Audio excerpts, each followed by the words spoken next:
안녕하세요. 반갑습니다. 오늘 주말인데 좀 평안한 마음 가지고 오늘은 여유 있게 말씀을 읽고 또 들으면서 여러분의 마음을 하나님의 그 주시는 그 평안으로 가득 채우고 지혜와 말씀과 훈계가 여러분의 가슴에 가득 채워지기를 간절히 사모합니다. 오늘은 잠언 11장부터 15장에 이르는 말씀을 함께 묵상하는데, 이제 지혜가 얼마나 중요한지를 자세하게 말씀해 준 이 잠언은 이제부터는 지혜의 내용, 구체적인 그 주제들로 들어갑니다. 아주 다양한 주제를 다루고 있죠. 그래서 우리가 좀 읽기가 어려운 것은 금방 게으름을 다루다가 말로 넘어가고 또 미움으로 넘어가고 분노로 넘어가고 막 이렇게 한 절 한 절 막 확확 바뀌는 것 때문에 여러분들이 조금 마음에 혼란스러울 수 있습니다. 그러나 여러분 그 가운데 단 한 절만이라도 제대로 붙잡으면 그 사람에게는 엄청난 은혜가 될 것입니다. 이 잠언 11장부터 15장에 나온 말씀들을 대략 제가 요약을 해보면 그렇습니다. 게으름의 문제를 다뤄주고 있죠.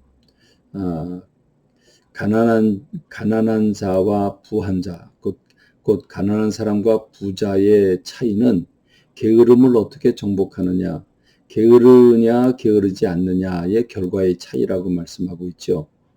게으른 자는 결국은 부림을 받게 되고 성실과 정직한 자는 결국 부하게 된다는 것을 말씀해 주고 있습니다. 아주 지극히 정직한 말이죠. 정말 참으로 옳은 말입니다. 그런데 사람들이 성실함과 정직보다는 뭔가 꾀를 쓰고 한 번에 모든 걸 얻으려고 하는 이런 모습들이 오늘 주식이라든지 또는 가상화폐 등 여러 가지로 현실로 나타나고 있죠. 말도 그렇습니다.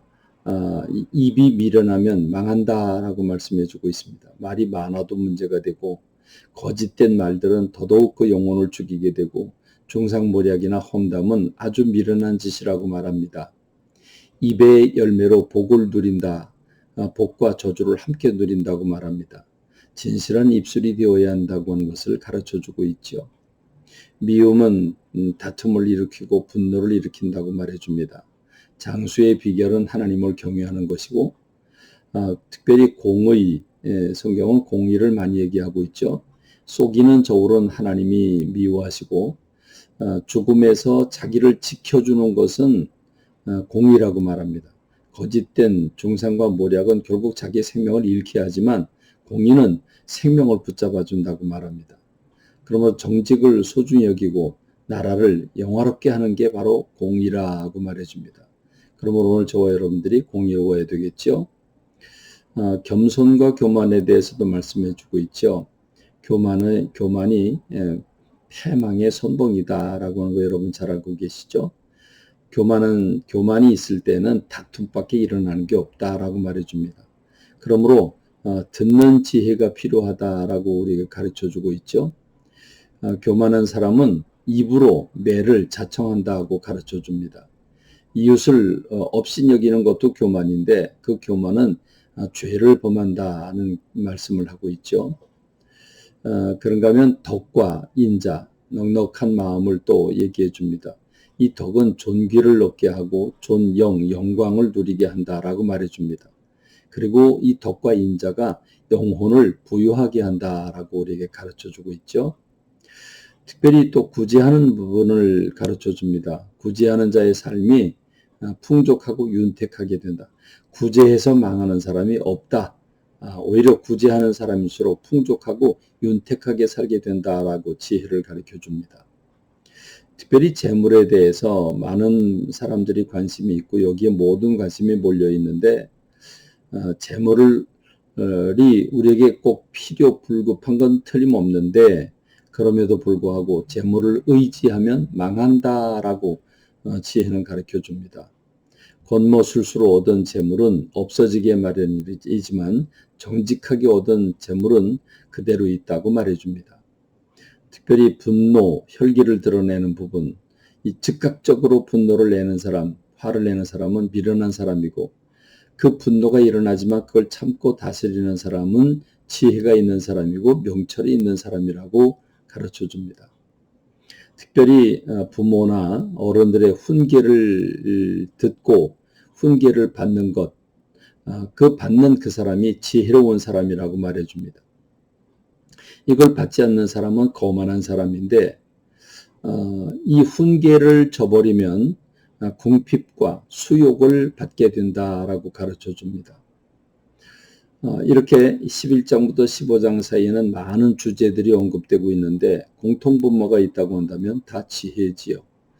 그렇습니다. 지혜를 우리에게 가르쳐주고 있고 이 하나님의 말씀이 주는 그 지혜와 훈계와 가르침을 받는 사람이 안정되고 복되다라고 말하고 있습니다. 여러분 바쁘게 살고 계시죠? 여러분 힘들게 살고 계시죠? 많은 사람과 더불어 갈등이 아마 여러분 마음에 있어서 보기 싫은 사람도 있죠. 어쩌면 지금 부부 갈등을 하고 있거나 자녀들과 아주 말할 수 없는 관계에 봉착을 해서 어쩔 줄 몰라 하는 분들도 있을 수 있습니다. 여러분 많은 삶의 고통들이 있는데 정말 아주 죄송스럽습니다만은 여러분의 그 모든 주제를 다 아주 겸손하게 내려놓고 잠언 1장부터 천천히 읽어보십시오. 이 지혜의 왕 하나님으로부터 지혜를 받은 솔로몬이 기록한 이 지혜 단편들 조각조각입니다. 그냥 휙휙 읽어 내려가기보다는 천천히 읽어보십시오. 때로는 한 절, 한 주제를 가지고도 하루를 묵상할 수도 있습니다. 그렇습니다. 우리가 11장부터 15장 이렇게 길게 읽는 게 아니죠. 원래는 하루에 한 장 정도만 읽어도 족할 것이고 아니 한 절만 가지고도 하루 또는 며칠, 몇 주간을 묵상해도 될 만큼 충분한 지혜들을 우리에게 제공하고 있습니다. 여러분이 이 지혜의 보고인 이 성경 하나님의 말씀, 특별히 잠언의 말씀을 사랑하고 마음에 담아서 여러분 실천에 옮기면 여러분의 삶이 부유하게 될 것입니다. 오늘 이렇게 묵상하고 내일 주일 시간을 구별하고 마음을 쏟아서 주님 앞에 찾아나와 대면하여 예배드리는 예배자들이 되기를 간절히 소망합니다. 감사합니다. 말씀을 맺겠습니다.